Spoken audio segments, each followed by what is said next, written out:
বাইরের এই ছাদ বারান্দাটা আর এই যে দোল খাচ্ছি ভালোই।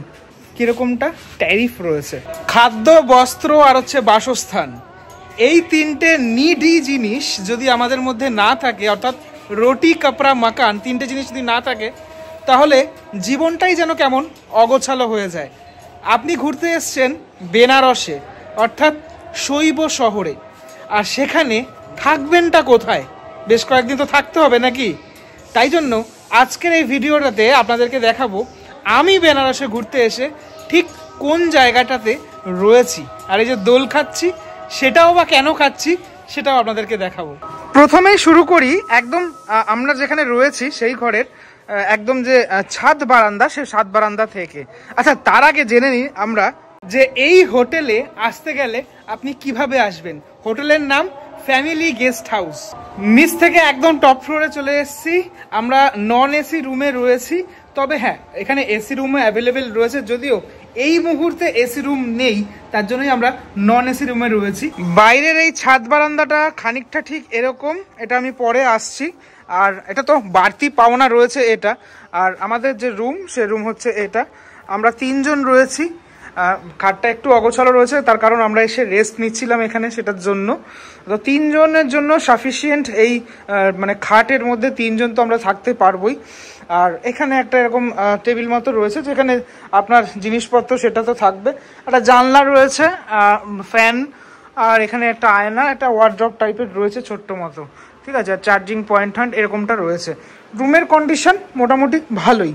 এবার বেনারসে আসলে আপনি তো সিজনে আসবেন, যে কোনো সিজনে, এক একটা সিজনে এক একটা জায়গার যে মাহাত্ম্য সেটা কিন্তু বদলে যায়। বর্ষাতে একরকম, আবার মনে করুন গ্রীষ্মে একরকম। তো আমরা এই মুহূর্তে বাকি রুম পাইনি ঠিকই, আমাদের যে অ্যাটাচ বাথরুম সেটা তাই জন্য আমরা পাইনি। তবে হ্যাঁ, মানে আমরা যেহেতু টপ ফ্লোরে রয়েছি, আমাদের বাথরুম একদম সামনেই, মানে এই জাস্ট একদম সামনে এই আমাদের রুম রয়েছে, আর বাথরুম রয়েছে এখানে। যেহেতু এটা একদম টপ ফ্লোর, তাই জন্যই এরকমটা, ঠিক আছে। আমরা যদি অন্য রুম পেতাম তাহলে অ্যাটাচ যে বাথরুম সেটা আপনাদেরকে দেখাতে পারতাম। এই হচ্ছে অ্যাটাচ বাথরুম, কোমোড রয়েছে, বাকি শাওয়ার টাওয়ার যা যা থাকে সেগুলো রয়েছে। তবে হ্যাঁ, এখানে কিন্তু গিজারের যে ব্যবস্থা সেটা নেই। এতে গেল রুমের যে ব্যাপার সেটা। রুমের সাথে সাথে বাইরেটা ঠিক কিরকমটা, বাইরেটা সত্যিই ভালো, সেটা আপনাদেরকে বলি, যেটা অন্য কোনো জায়গায় আপনি পাবেন না। যেটা আমি বললাম যে বাড়তি পাওনা হিসেবে যেটা থাকবে সেটা হচ্ছে যারা প্রকৃতি ভালোবাসেন তাদের জন্য কিন্তু এই জায়গাটা অত্যন্ত মনোরম একটা জায়গা। নিচ থেকে যখনই ওপরে উঠছিলাম তখন ওদের যে সিঁড়ির মধ্যে এরকম অনেক গাছ রয়েছে, মানে ইনডোর প্ল্যান্টগুলো, সেগুলো ইনডোর আউটডোর সমস্ত প্ল্যান্টগুলো এইভাবে সাজিয়ে রেখেছে, যেটা দেখে আমার ভীষণই ভালো লেগেছে। তার কারণ আমি গাছ প্রচণ্ড পরিমাণে পছন্দ করি। আর এখানে একটা বসার জায়গা রয়েছে, আপনি বসে একটু আড্ডা মারতে পারবেন। সব থেকে বড় কথা, এখান থেকে একদম টপ ফ্লোর থেকে টোটাল বেনারস শহরটার বেশ কিছুটা অংশ দেখতে পাওয়া যায়। আর এটা পুরোটাই কভার করা, এরকম নেট দিয়ে কভার করা। তার কারণ আশেপাশে ওই অনেক বাদর, হনুমান, ওরা তো ঘোরাফেরা করে, ওরা যাতে নষ্ট না করে দেয়। এই যে বিভিন্নভাবে সাজানো, ডেকোরেট করা, এটার জন্য আমার বড্ড বেশি ভালো লেগেছে এই জায়গাটা বিশেষ করে। হ্যাঁ, আর এখানে একটি দোলনাও রয়েছে, যে দোলনায় আপনি একটুখানি দুলেও নিতে পারেন, ঠিক আছে। এইরকম মানে কিছুটা সময় দুলেও নিতে পারেন। এখানে না কাঠবিড়ালিও আসে, কাঠবিড়ালি ওরা মানে এসে খাবার খেয়ে যায়, ওদের জন্য যে খাবার, সেই খাবারও এখানে রাখা রয়েছে। এবার আসি এই জায়গাটা ঠিক মানে ঘাট থেকে, দশাশ্বমেধ ঘাট থেকে কতটা, একদম পায়ে হেঁটে বলা যেতে পারে 2 থেকে 3 মিনিট। দেখুন, আমি আপনাদেরকে দেখানোর চেষ্টা করি। এই যে দেখা যাচ্ছে ঘাট, ঠিক আছে। আমি জানি না কতটুকু দেখাতে পারছি, ফোকাস কতটুকু নিচ্ছে। এই যে জল দেখতে পাচ্ছেন আপনারা, এখান থেকে কিন্তু ঘাট একদমই সামনে। এবং শুধু ঘাট নয়, কাশী বিশ্বনাথ মন্দির পায়ে হেঁটে এখান থেকে ওই 10 মিনিট মতো সময় লাগে। 10 মিনিট মতো সময় লেগেছে আমাদেরও। আমরা সবাই জানি যে বেনারস শহরটা এমন একটা শহর যেখানে সময়ে থমকে আছে, কিন্তু শহর একই রকম থেকে গেছে। এখানে কিন্তু অনেক পুরনো বাড়ির সাথে সাথে নতুন বাড়ি, সেটাও দেখতে পাচ্ছি। নতুন ইমারত, পুরনো ইমারত, সব রকমের রয়েছে।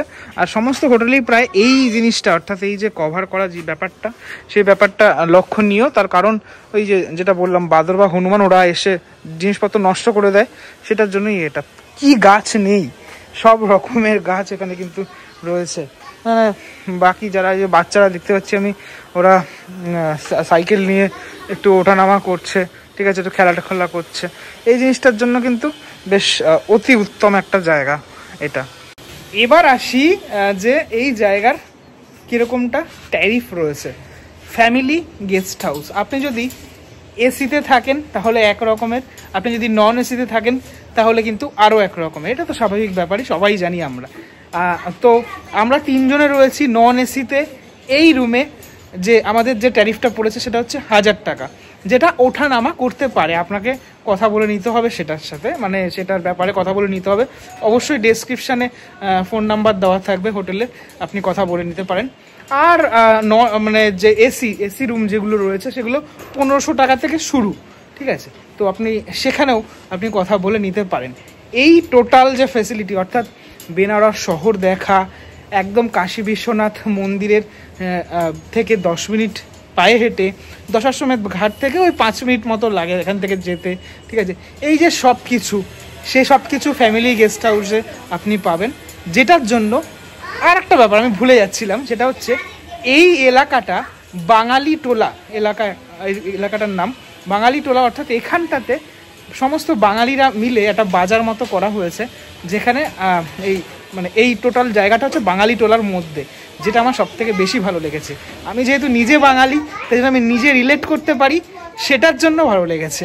তো আপনি যদি আসছেন, আপনি যদি বাঙালি হয়ে থাকেন, তাহলে অবশ্যই আমি বলবো এই হোটেলটাকে বেছে নিন। ব্যাপারটা সব দিক থেকেই ভালো, তাই জন্যই বললাম। ভিডিওটা আজকে এই অবধি রইল। আমি টোটালটাই দেখানোর চেষ্টা করলাম ভিডিওর মধ্যে। কেমন লাগলো ভিডিওটা সেটা আমাকে অবশ্যই জানাবেন। পরবর্তী ব্লগে আবার দেখা হচ্ছে এই শৈব শহর থেকে। ততক্ষণের জন্য বিদায়, টাটা।